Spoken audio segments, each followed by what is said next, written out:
Журналисттик иликтөөдөгү фактылар аныкталган жок. Райымбек Матраимов эркиндикке чыкты. Бажы кызматынын төрагасынын мурдагы орун басары Райымбек Матраимовго козголгон кылмыш иши кыскартылды. Бул тууралуу УКМКнын маалымат кызматы кабарлады.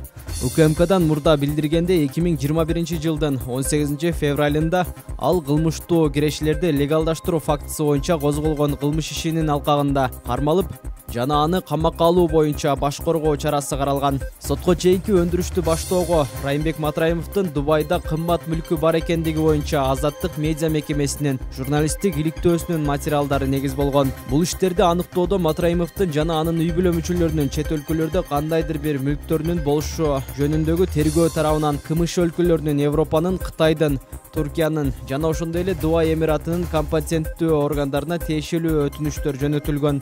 Бирок аталган мамлекеттердеги органдардын расмий документтерине ылайык Райымбек Матраимов жана анын үй бүлө мүчөлөрүнүн кыймылдуу жана кыймылсыз мүлктөрү жок болуп чыкты. Мындан улам журналисттердин материалында келтирилген жүйөлөр ырасталган жок жана тергөөгө далилдер табылган эмес. Мындан сырткары анын өзүнүн жана үй бүлө мүчөлөрүнүн чет өлкөдө кыймылсыз мүлк сатып алган фактылары тастыкталган эмес деп айтылат атайын кызмат тараткан маалыматта.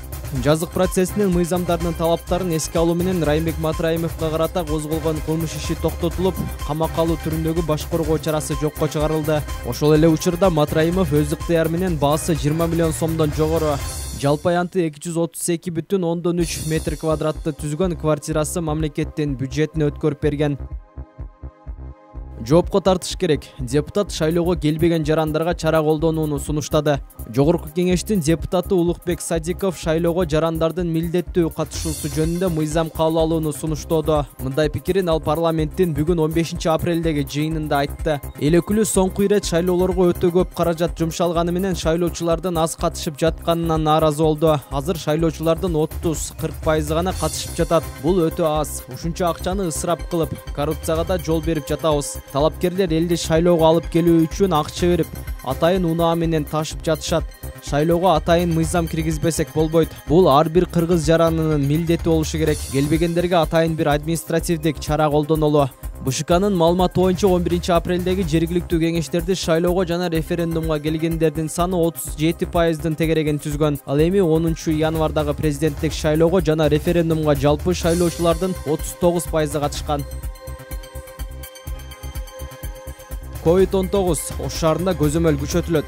Коронавирус илдетинин алдын алуу үчүн Ош шаарында көзөмөл күчөтүлөт. Бул тууралуу Ош шаарынын мэриясынын басма сөз катчысы Азамат Апсаттаров билдирди. Анын айтымында Ош шаарындагы тургундарга жеке коопсуздук чаралары, санитардык гигиеналык эрежелер боюнча түшүндүрүү иштери жүргүзүлө баштайт. Коронавируска кабылган жарандар үчүн кошумча жай даярдалат. Коронавирус боюнча кырдаал Ош шаарында туруктуу, бирок башка аймактардан келгендерден илдет аныкталып жатат.